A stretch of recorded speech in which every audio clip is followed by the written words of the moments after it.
MKO, Abiola Center for Youth and Sports Development Africa. He joins me live on Business Now. Thank you for joining us. Thank you for having me. Yeah, it's good to have you. Let me start by congratulating you. Nigeria is at 23 Democracy Day, and more especially the fact that your late dad legacy or struggle for democracy has been recognized with the fact that we're celebrating Democracy Now, June 12th. How does that make you feel? Well, I'm definitely glad that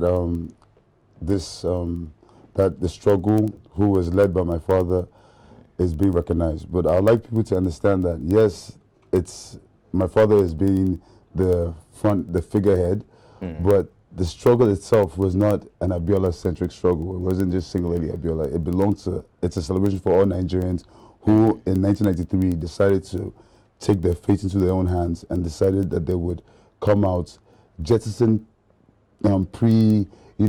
prehistoric beliefs that Nigerians were never going to be together. We're two different ethnic groups. We were, divided by our religious, differences. But on that day, Nigerians said there were certain things that cut across all tribes, all religions, and this was the fact that as Nigerians, it doesn't matter what part of Nigeria you find yourself, the poverty hits us just as equally.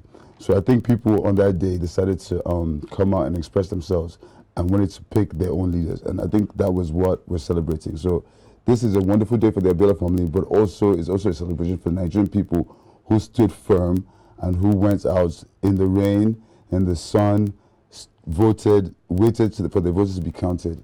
So I'm really proud of the day and of this acknowledgement, but I'm more proud of the Nigerian people. And I'm just hoping that this will spark another kind of revolution come 2023. Interesting. Let's talk a bit about, the challenges of Nigeria economic-wise. 23 years of uninterrupted democracy. Yes, we're here. What do you think have changed so far, and what do you think needs to change or we need to work on? Well, we talk about democracy. I always say democracy is not a destination, but a journey. Yeah. So as long as we're still in the democracy, we're still on that journey. I actually think things are not going in the right direction, if I use that word. I think that we could be way better. But I also think that democracy is not just about voting a leader. It's also about participation. So I would like to encourage more Nigerians to get involved, because we need to have the type of leadership that can make change.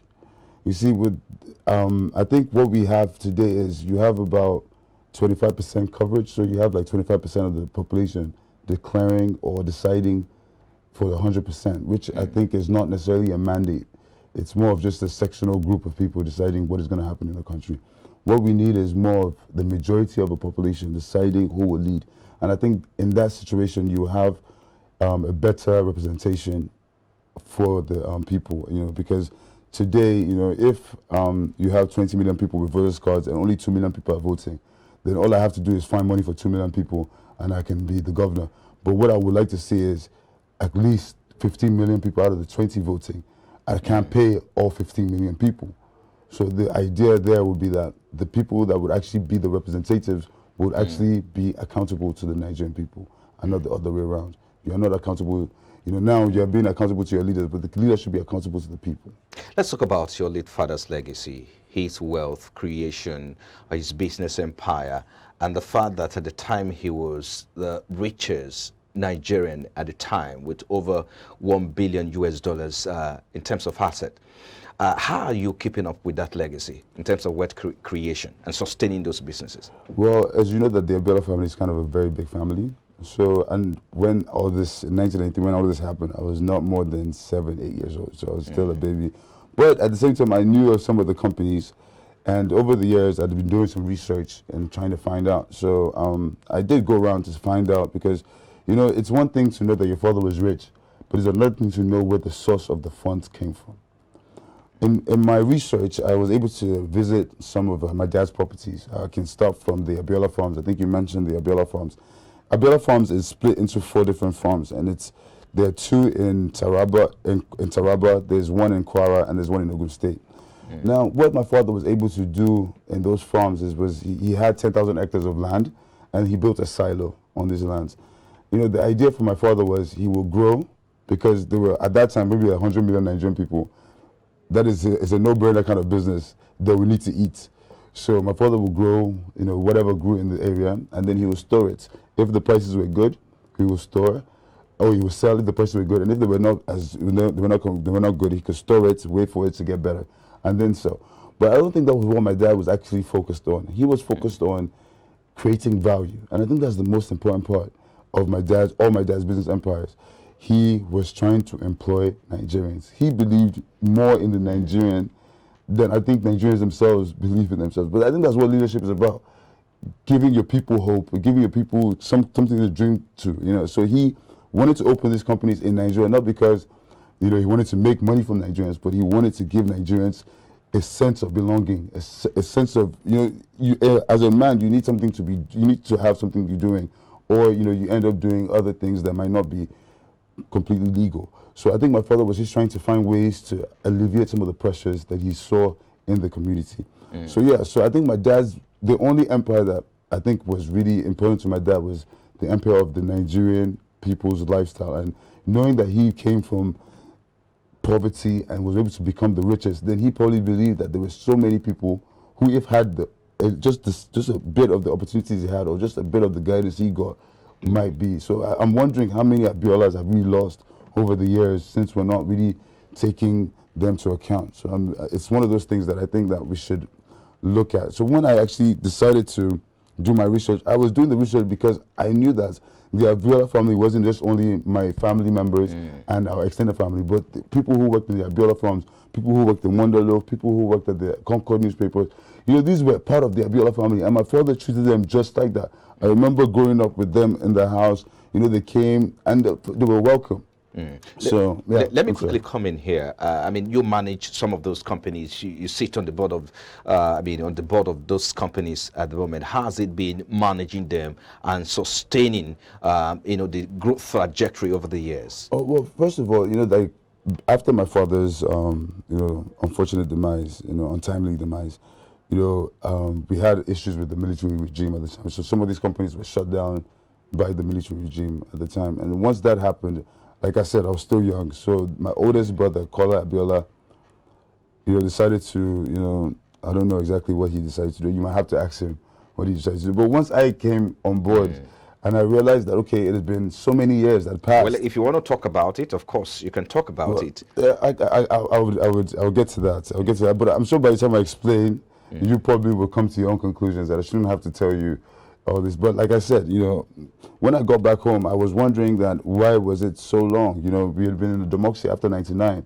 At that point, we could have started to rebuild, even not as big as my father had done it. But, the thing about it is like step by step. Everything is a step. You're going to go to Ibadan today, you have to first go the first mile. So that's the first step.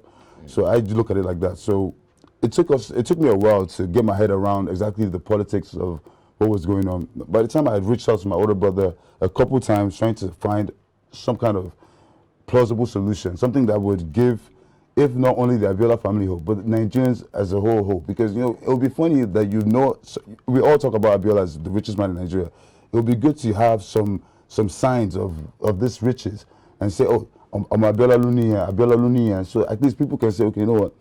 We can start from somewhere and we can build something. So like I said, once after 18 years, I decided to take matters into my own hands, and I got a bunch of my siblings together, and we started with Concord, the Concord newspaper by the airport.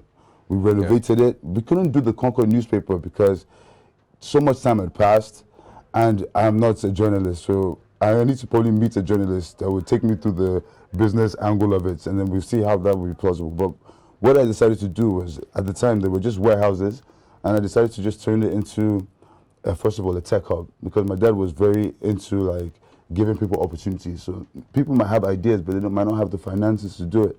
So we created an opportunity for a company called VGG to utilize some of the space and then also add value by helping Nigerians find their feet, find their... I beg your pardon. I'm actually going to ask you how you intend to... Is that also part of your plans, to take your next plan of action to take these companies to the next level? So that was, I was going to ask you what your plans are, but I think you're talking about perhaps. I'm just telling you what has already happened.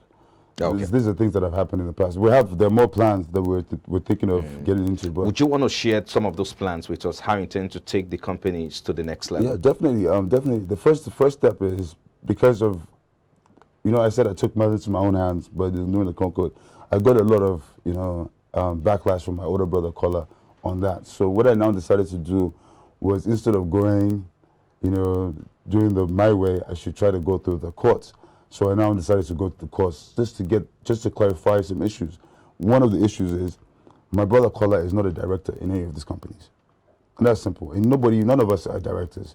It was mostly my dad was the majority shareholder, and my mom or Mama Ayo or his mom. But it was never any one of the children.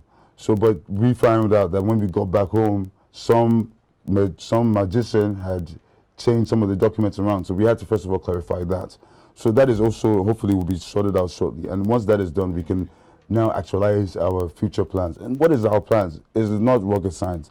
It's using what you have and doing the practical things.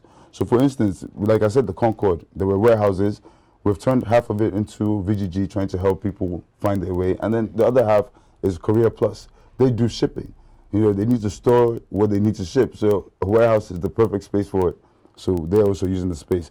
And we have other properties like the bulk, they call it bulk, but it's in Oshodi as well. It's just warehouses as well.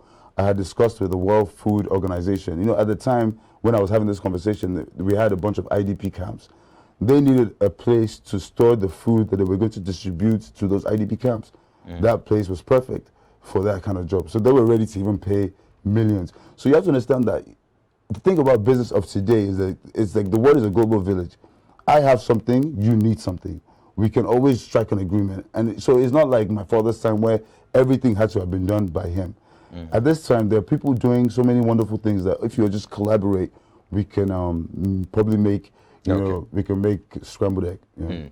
Just before we'll let you go, did you feel any pressure? Do you think there's a pressure on the entire Abiola'S family to produce the kind of wealth that their father produced when he was alive? And secondly, did you think there was anything within the family that need to be reconciled that is affecting the business or the growth of the business at the moment? Okay, well, first of all, I don't think that there's any because I didn't grow up thinking that money was everything. I don't believe that I need to have all the money today. I believe that money is something that is, you make money and you spend it and you have to just keep making it. So it's like going to work, going back home, getting your salary, paying your bills, doing it over again. It's a cycle. Right. So I'm a believer in money, but consecutively, constantly, not just one hit wonder. So instead of me thinking of selling any of my dad's properties, I would be thinking of utilizing it to the fullest value. So yes, so that is one angle. And I don't think any of my family members also think, of that. And even if they did think of that, I don't think it would be because they wanted to use it to oppress, but maybe they wanted to use it to help, just like my dad did. So if I had unlimited funds of money, I would just probably do like my father did and try to do some donations and some scholarships to help Nigerian people move forward. And then I think, I'm sorry, your second question? And I said, do you feel there's any division or maybe a kind of segregation that the family needs to work on in terms of reconciling the family that will impact positively on the businesses of Abiola family? Yeah, I think that is just normal in every family. There's something called a reunion, yes, and it's a way of getting people together and just getting familiar with your brothers and sisters. I don't think we've done that enough, and I think we need to start working on doing that. I'm actually planning something along those lines, hopefully around his birthday, where we can all come together and just get to know each other. Yes, okay. Thank you. I want to thank you so much, Abdulmuni Abiola. We appreciate you for your time on Business Now. Thank you so much for having me. And happy Democracy Day. Same to you, my brother. Yeah. Well, you're still watching Business Now, coming to you live from our studio. Still to come after the break, Asian stocks slide over global economic concerns. We'll bring you details and more updates after this time out. Stay with us.